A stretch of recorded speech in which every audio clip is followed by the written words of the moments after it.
Pandian store upcoming எபிசோடில் இங்கே கதிரும் ராஜும் ஒரு வழியாக சென்னை கிளம்பிடுறாங்க. சென்னையில் எப்படியாவது போயிட்டு இந்த எக்ஸாமை எழுதி ஆகணும். ராஜு, இங்கே பாரு, நீ எதையும் போட்டு குழப்பிக்காத. வீட்டில் எல்லாரையும் மீறி நாம் இப்போ இதுக்காக போயிட்டுருக்கோம். உன்னுடைய ஒரே ஒரு குறிக்கோள் என்ன அப்படின்னா, இந்த போட்டியில் நீ எப்படியாவது ஜெயிக்கணும். அதாவது இந்த ப்ராக்டிக்கலில் நீ ஜெயிச்சிட்ட அப்படின்னா கண்டிப்பாக அடுத்த இருக்க எக்ஸாம்லையும் ஜெயிச்சிடலாம். அதுக்கு நான் நிறையா மாடல்லாம் வச்சுருக்கேன். அதோட ஒரு கோச்சிங் கிளாஸ் இங்கே ஒன்று இருக்குது. நீ அதுக்கு கூட போகலாம், புரியுதா? ஆனால் நீ அந்த இடத்துல போயிட்டு நம்மளால முடியுமா முடியாதா, அது ஒரு பக்கம் இருந்தாலும் நம்ம வீட்டுக்கு தெரிஞ்சால் ஏதாவது பிரச்சனையாகும். அதனால நமக்கு எதுக்கு இதெல்லாம் வேண்டாம் அப்படின்னு வீட்லேயே இருக்கலாம் அப்படின்னு தேவையில்லாத முடிவை மட்டும் மாற்றிக்காத. நீ நல்லா 100% ஜெனியூனா உன்னால் முடியும்னு போராடு. கண்டிப்பாக எனக்கு தெரிஞ்சு நீ ஜெயிச்சிடுவ. நீ ஜெயிச்சு இந்த ஊருக்கு நீ போலீஸாக வரணும். அப்படி போலீஸாகி வந்து தான் உங்கள் அப்பா அவருடைய ஆட்டத்தை நீ அடக்கணும், புரியுதா? அப்போது கண்டிப்பாக உங்கள் அப்பாவும் உங்கள் சித்தப்பாவும் உன்னை பற்றி புரிஞ்சுப்பாங்க. அவங்க எல்லாரும் உன்னை ரொம்ப வீக்காக அனுப்பிச்சிட்டு இருக்காங்க, புரிஞ்சுக்க ராஜு அப்படின்னு கதிர் சென்னை போகிற வரைக்கும் காரில் ராஜுக்கு அட்வைஸாக புரியுறாரு. ஒரு பக்கம் ராஜுக்கு என்னதான் நம்ம வீட்டை விட்டு ஓடி வந்துட்டோம் அப்படின்னா கஷ்டம் ஒரு பக்கம் இருந்துச்சு. கல்யாண புதுசில் கண்ணன் நம்மளை ஏமாத்திட்டு போயிட்டான் அப்படிங்கிற வருத்தமும் இருந்துச்சு. ஆனால் இந்த கதிர் இப்போ நமக்கு இந்த அளவுக்கு பக்கபலமாக இருக்காரு அப்படின்னு நினைக்கும் போது ராஜு ரொம்பவே சந்தோஷப்படுறாங்க. ஒரு தமிழில் ஒரு பழமொழி இருக்கும் இல்லையா, கெட்டதுலேயே ஒரு நல்லதுன்னு சொல்லிட்டு, அந்த மாதிரி கண்ணனை கல்யாணம் பண்ணியிருந்தா கூட இந்த அளவுக்கு ராஜால சந்தோஷமா இருந்திருக்க முடியுமா, இல்லை நினைச்சதை பண்ணியிருக்க முடியுமான்னு தெரியாது. ஆனால் கதிரை கல்யாணம் பண்ணதுக்கு அப்புறம் ஏதோ ஆரம்பத்தில் கொஞ்சம் கஷ்டமா இருந்தாலும் இப்போ கதிர் தன்னுடைய ஆசையை அவனாவே கேட்டு தெரிஞ்சுக்கிட்டு அதுக்காக தன்னுடைய வீட்டில் தன்னை சாமி நினைக்கிற அப்பாவே எதிர்த்து பேசுற அளவுக்கு கதிர் இருக்கான். அப்படிங்கும் போது இங்கே ராஜி அதை நினச்சி ரொம்பவே பெருமைப்படுறாங்க. கதிர் மாதிரி ஒரு புருஷன் கிடைக்கிறதுக்கு கண்டிப்பாக நாம உண்மையிலேயே கொடுத்து தான் வச்சிருக்கணும் அப்படின்னு ராஜு நினச்சிக்கிறாங்க. இங்கே 2 பேரும் வந்து ஒரு லாட்ஜில் ரூமில் தங்குறாங்க. நாளைக்கு காலையில் கரெக்டாக 8 மணிக்கெலாம் நம்ம கிரவுண்டுக்கு போனோம்.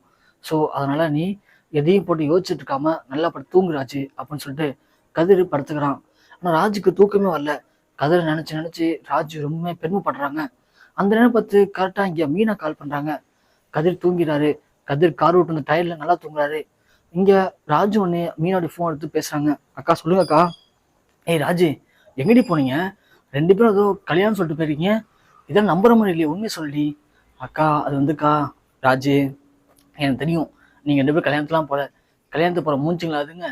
நீங்கள் வேற எங்கேயோ போயிருக்கீங்க, சொல்லுங்கள் உண்மையை சொல்லுங்கள் அப்படின்னு கேட்கவும், இல்லைக்கா அது வந்துக்கா நாளைக்கு காலையில் போலீஸ்க்கான ட்ரைனிங் எக்ஸாம் இருக்குக்கா, அதுக்காக தான் வந்திருக்கோம். என்னடாச்சு சொல்கிற, உண்மையாவா? அதுக்காகவா போயிருக்கீங்க? ஆமாக்கா, கதிர் யார்ட்டையும் சொல்லலான்னு சொல்லிட்டாரு. அதான் நானும் யார்ட்டையும் சொல்லலை. எனக்கு தெரிஞ்சு நாங்கள் போக மாட்டோமானே சரியாக தெரியல. நானே ஒரு கன்ஃபியூஷனில் தான் இருந்தேன்.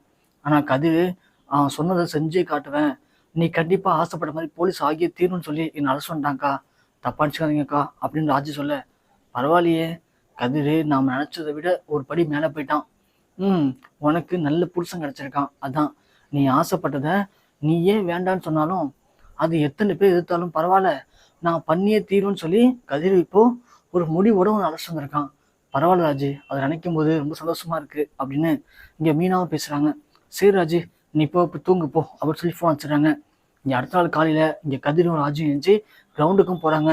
கிரவுண்டுக்கு போனதும் அங்கே ப்ராக்டிஸ் எக்ஸாம் நடக்குது. அதில் ரன்னிங்கும் மற்ற எல்லாத்துலேயுமே ராஜு நல்லாவே ஸ்கோர் பண்ணுறாங்க. அதை பார்த்து அங்கே இருந்த போலீஸ்காரங்க எல்லாமே, பரவாயில்லையப்பா, இந்த பொண்ணு யார் ட்ரெயின் பண்ண தெரியலையே, எந்த அளவுக்கு எல்லாத்தையும் சூப்பராக பண்ணுது, பரவாயில்ல, ரொம்ப நாளைக்கு அப்புறம் நம்ம போலீஸ் டிபார்ட்மெண்ட்டுக்கு ஃபிட்டான ஒரு பொண்ணு கிடச்சிருக்குப்பா அப்படின்னு எல்லாருமே பெருமைப்படுறாங்க. அதை பார்க்குற கதிருக்கு இங்கே ரொம்ப சந்தோஷமா இருக்கு. அப்பா ராஜு வழியாக பாஸ் பண்ணிடுவா அப்படின்னு நம்பிக்கையும் வருது. அப்படி எல்லாத்தையும் முடிச்சுட்டு ரிசல்ட்டுக்காக வெயிட் பண்ணுறாங்க. அந்த நேரம் பார்த்து அங்கே ட்ரைனிங்க்கு வந்த ஒரு பொண்ணை 2 பேர் வம்பிழுத்துட்டு அந்த பொண்ணுட்டு இருந்த ஃபோனையும் பர்ஸையும் பிடிங்கிட்டு போயிடறானுங்க. அதை பார்த்ததும் எல்லாருமே கத்துறாங்க. உடனே அங்கே இருக்கிற 1-2 பேர் அவங்கள பிடிக்க ஓடுறாங்க. அப்போதைக்கு அவங்க டக்குன்னு ஓடி போய் ஒரு பைக்கில் ஏறிடுறானுங்க. பைக்கில் ஏறி அங்கேயும் தப்பிக்க முயற்சி பண்ணுறாங்க. ஆனால் ராஜு டக்குன்னு ஓட ஆரம்பிக்கிறாங்க. ராஜு ஓட ஆரம்பிக்கவும் அவங்க பைக்கில் போகவும் கதிர் ஒன்று ராஜு விடுராஜுன்னு சொல்கிறாங்க. ஆனால் ராஜு கேட்கவே இல்லை. அவங்கள துரத்துக்கிட்டே போகிறாங்க. கிட்டத்தட்ட ஒரு 1 கிலோமீட்டர் தூரம் இருக்கும். ராஜு விடாமல் அவளை துரத்திட்டு போகிறாங்க. துரத்திட்டு போகவும் அவங்க பைக் நேராக போய் ஒரு ஜீப்பில் மோதுது. பார்த்தா அது போலீஸ் ஜீப்பு. ஸோ அவங்க வந்த ஒரு முக்கியமான போலீஸ் அதிகாரிக்காக தான் இங்க இருக்க எல்லாருமே ரிசல்ட் வெளியிடாம வெயிட் பண்ணிருந்தாங்க. அந்த கார்ல போய் இவங்க மோதி கீழே விழுறாங்க. கீழே விழுந்து அங்கேருந்து ஒரு 100 மீட்டர் ஓடுறாங்க. ஆனா ராஜு ஓடி போய் அவன் 2 பேரும் பிடிச்சி அவங்கள அடிச்சு அந்த போனையும் பர்ஸையும் வாங்குறாங்க. வாங்கவும் இந்த ஜீப்ல வந்து அவரு பாக்குறாரு. அதோட அந்த அந்த வண்டி ஓட்டுவார் இல்லையா, அவர் ஓடி போய் அவங்களை பிடிச்சிடறாங்க.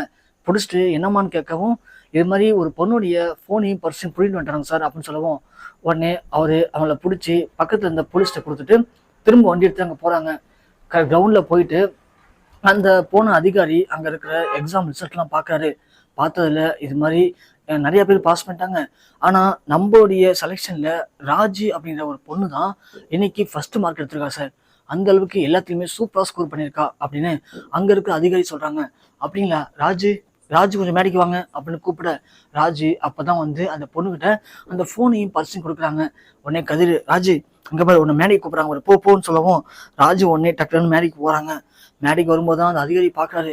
பார்த்த உடனே அப்படியே, பா நீ இப்பதானமா அங்க ஒரு 2 ரவுடி பசங்க துரத்திட்டு வந்த, நீ தானமா அது அப்படின்னு கேட்க, ஆமா சார் நான் சார் அப்படின்னு சொல்லுவோம்.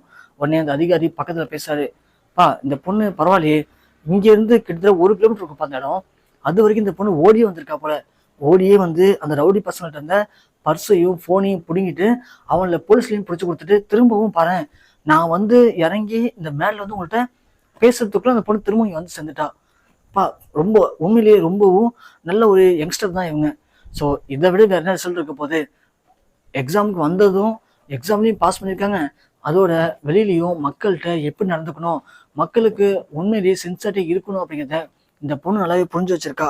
அதனாலதான் இவ்வளவு பேர் இங்க இருக்கும்போது, அதுவும் ஒரு போலீஸ் கிரவுண்டுக்கு வெளியில ஒரு திருட்டு நடக்கும்போது அதை கூட தட்டி கேட்காத நம்ம போலீஸ் டிபார்ட்மெண்ட்ல ஆள் இருக்காங்க. ஆனா இந்த பொண்ணு தன்னிச்சையா ஓடி போய் அவனை பிடிச்சி கொடுத்துருக்கா. உண்மையிலேயே இப்படியாப்பட்ட பொண்ணு நம்ம டிபார்ட்மெண்ட்டுக்கு வந்தா கண்டிப்பா அது நம்ம டிபார்ட்மெண்ட்டுக்கு கிடைச்ச மிகப்பெரிய புண்ணியம் தான் அப்படின்னு சொல்லி, இங்க வாங்கம்மா, நீங்க போலீஸ் ஆனா எந்த ஏரியாவுக்கு போகணும்னு ஆசைப்படுறீங்க, உங்களுக்கு தான் அச்சீவ்மெண்ட் இருக்கான்னு கேட்கும்போது, இது மாதிரி என்னுடைய ஊர் இதுதான் சார்.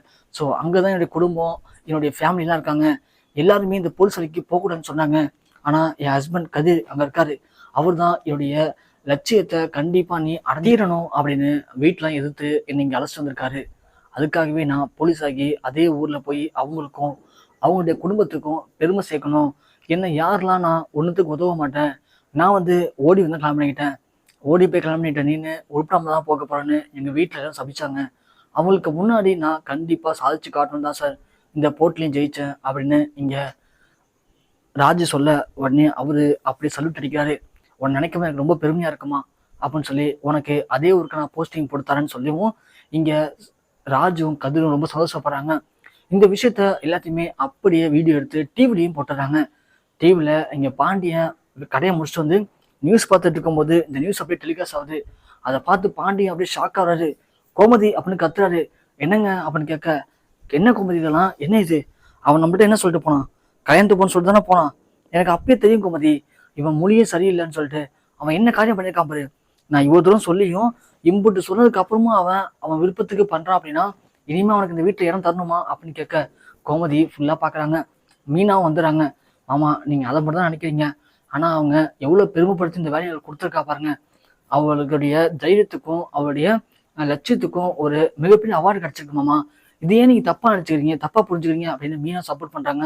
கோமதியும் ஆமாங்க, ராஜு நம்ம மருமகங்க, அப்படி இருக்கும்போது அவள் போலீஸ் ஆனா கண்டிப்பா நமக்கு பெருமை தானேங்க. அதோட அவங்க அப்பாவும் சித்தப்பாவும் அவளை எப்போ பார்த்தாலும் கரிச்சு கூட்டிகிட்டே இருக்காங்க. அதோட அவங்களும் நம்மள்கிட்ட சும்மா சும்மா வம்புக்கு வந்துட்டே இருக்காங்க. ஆனா இப்போ ராஜி போலீஸ்னு தெரிஞ்சா அவங்களால நம்ம கிட்ட நெருங்க முடியுமா, யோசிச்சு பாருங்க, எல்லாமே நமக்கு நல்லது தானேங்க அப்படின்னு கோமதி பாண்டியன் சொல்றாங்க. ஆனா பாண்டியனுக்கு உள்ளுக்குள்ள வருத்தம் அதிகமா இருக்கு. நான் இம்புட்டு தூரம் சொல்லியுமே அவன் என் பேச்சை மதிக்கல, என் பேச்சை மீறி இம்புட்டு பெரிய காரியம் பண்ணியிருக்கான் அப்படின்னா அவனுக்கு எவ்வளவு நெஞ்சழுத்தம் இருக்கும், அவன் வரட்டு நேரில் பாத்துக்கிறான் அப்படின்னு ஒரு பக்கம் பாண்டியன் ரொம்பவே கொந்தளிச்சு போய் நிக்கிறாரு.